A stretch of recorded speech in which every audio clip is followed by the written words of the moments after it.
Hello, my name is Rodrigo, and today we'll talk about single-cell RNA sequencing. Before we talk about how it works, let's first talk about why you might want to use it. With the advent and commercialization of next-generation sequencing, RNA sequencing has become a widely used method to profile the whole transcriptome. That is, all the genes being expressed at a given time in a tissue. However, this traditional bulk RNA sequencing has limitations. RNA is extracted from a tissue indiscriminately and pooled together. As a result, what we measure is an average signal across all the cells in that sample, as you can see in the bottom side of this figure. This isn't always a problem, but it becomes limiting when the tissue contains a mix of different cell types. In those cases, important differences between cells can be masked by that averaging. However, that's where single-cell RNA sequencing comes in.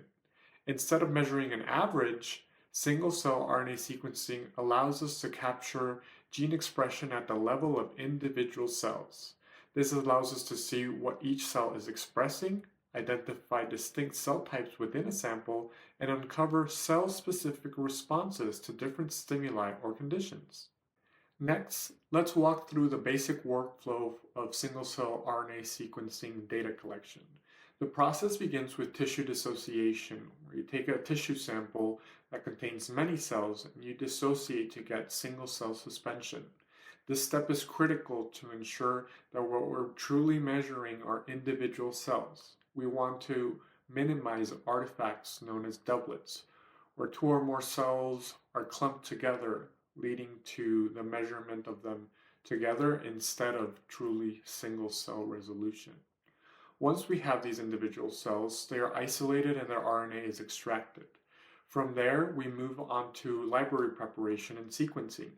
At this stage, for single-cell RNA sequencing, the key goal is to preserve information about where each RNA molecule came from, specifically which cell it originated from. Different technologies achieve this in slightly different ways, but they all rely on attaching some sort of molecular tag or label to each RNA molecule. You can think of this like labeling messages before mixing them together. Every piece of RNA gets marked so that even after everything is pooled and mixed and sequenced all at once, we can still trace each molecule back to its original cell. Some methods also include additional tags that help distinguish original molecules from duplicates introduced during amplification steps, but overall they follow this same workflow. Finally, in the data analysis stage, we use these labels to sort everything back out, grouping molecules by their cell of origin and reconstructing the transcriptome of each individual cell. This gives us a high-resolution view of gene expression across the entire sample. So, what kind of questions does this technology enable? First, it allows us to identify what cell types are present in a sample. For instance, in a tumor sample like the one we see here, we might expect mostly cancer cells, but single-cell data can reveal a much more complex picture. In addition to tumor cells, we might detect infiltrating immune cells, such as T cells, B cells, macrophages, and others. In bulk RNA sequencing, all of the signals from these cells would be averaged together, potentially masking this underlying diversity, or leading to misconclusions about our tumor cells' expression profiles. Second, we can ask how cell states change over time, or how these cell states compare to each other, such as during development or disease progression. For example, if we imagine a population of stem cells giving rise to progenitor cells and eventually differentiating into multiple mature cell types, we might see or infer a trajectory like we see here. We can also think of an interesting trajectory as cancer cells transition into a more invasive or metastatic-like state.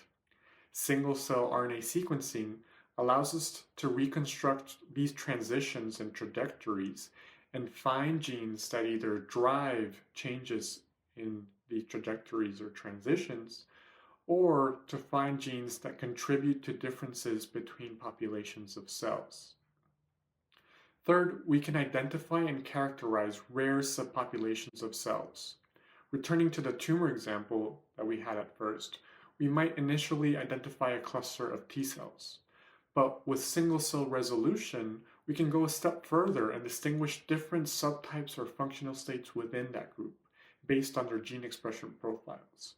This is especially important when rare cells play outsized roles, such as in immune responses or disease. Finally, we can ask how cells respond to perturbations at the single cell level. Even in systems that seem relatively uniform, like cultured cell lines, single-cell RNA sequencing often reveals surprising variability in how individual cells respond to treatments or genetic changes. This can uncover hidden heterogeneity that would otherwise go unnoticed. In short, it lets us move from averages to understanding biology one cell at a time. Thank you for watching, and thank you to the University of Arizona's Data Science Institute, the Colleges of Science and Information Science, and the university libraries for making this video possible.